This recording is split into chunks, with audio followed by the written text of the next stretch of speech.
सिया गोयल आणि चेतन चौधरी यांना न्यायालयीन कोठडी सुनावण्यात आलेली आहे। दोन्ही आरोपींना 14 दिवसांची न्यायालयीन कोठडी सुनावण्यात आली।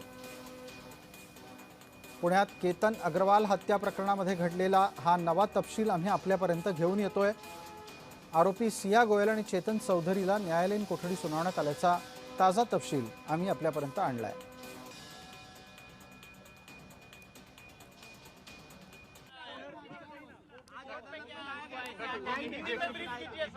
आज अदालत में उन्होंने 3 दिन का पुलिस कस्टडी मिलने के लिए उन्होंने एप्लीकेशन दिया था, लेकिन उसमें जो ग्राउंड्स देखते हुए कोर्ट को वो ग्राउंड्स पुलिस कस्टडी एक्सटेंड करने के लिए सफिशिएंट नहीं लगे, इसलिए कोर्ट ने उनको जुडिशियल कस्टडी में आज लिया है। आज लाई डिटेक्टर टेस्ट के जो एप्लीकेशन है वो उन्होंने आज प्रेस नहीं किया है, शायद वो उनको उसकी जरूरत नहीं है ऐसा बोल रहे हैं। सर, जुडिशियल कस्टडी के लिए आपने जो आर्गुमेंट किया था उसमें क्या था? आज के वही बताया कि आज के जो ग्राउंड्स है वो सफिशिएंट नहीं है पुलिस कस्टडी एक्सटेंड करने के लिए, तो कोर्ट ने वो एक्सेप्ट कर लिया है आर्ग्यूमेंट। नहीं अभी नहीं, अभी आगे की बात है। अभी तक तो bail application is too early to comment.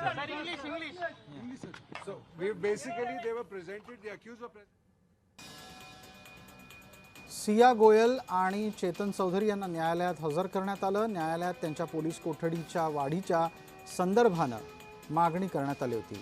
Avinash पर्वत आमचे सहकारी आता आपल्या सोबत फोनद्वारे जोडलेत। अविनाश, पोलीस कोठडीच्या ऐवजी 14 दिवसांची न्यायालयीन कोठडी देण्यात आलेली आहे। या वेळेला तातडीनं जामिनाचा अर्ज केला जाऊ शकतो, पण वकील तसं करणार नाही असं म्हणाले। कारण काय?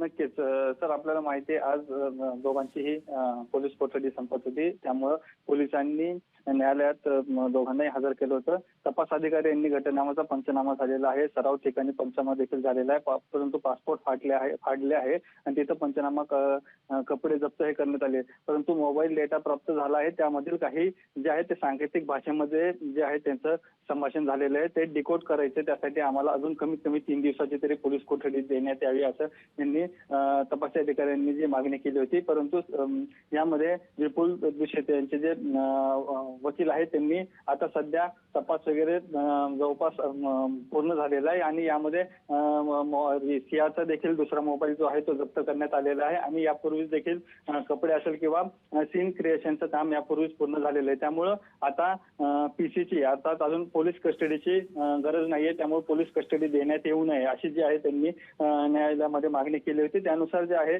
पोलिसांना अजून काही 3 दिवसाची कस्टडी जी मागण्यात आली होती ती जी आहे ती न्यायालयाने फेटाळली आहे। त्यामुळं आता पोलिसांची कस्टडी जी आहे ती कॅन्सल करून न्यायालयीन कस्टडी जी आहे त्या दोघांना देण्यात आलेली आहे। कडकाचं अविनाश, इथे मूळ मुद्दा असा होता, जो प्रश्न मी विचारला होता की 14 दिवसांची न्यायालयीन कोठडी दिल्याच्या नंतर जामिनासाठी अर्ज केला जातो, वकील जामिनासाठी अर्ज का करत नाहीयेत?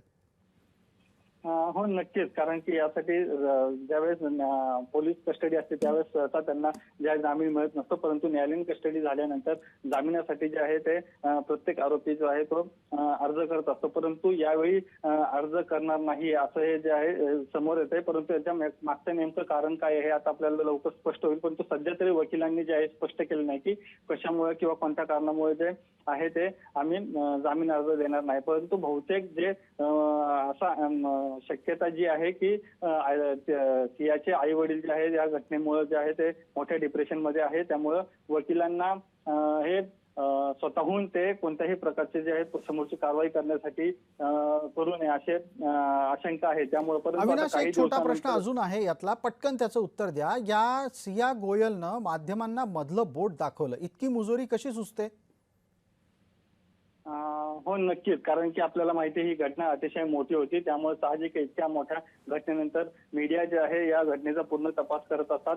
ज्या वेळेस ही घटना झाली त्यानंतर सियाला अटक करण्यापासून ते आतापर्यंत प्रत्येक अपडेटसाठी जे आहे मीडिया तिच्या घरासमोर असेल किंवा अटक केल्यानंतर तिच्यासोबत राहत आहे।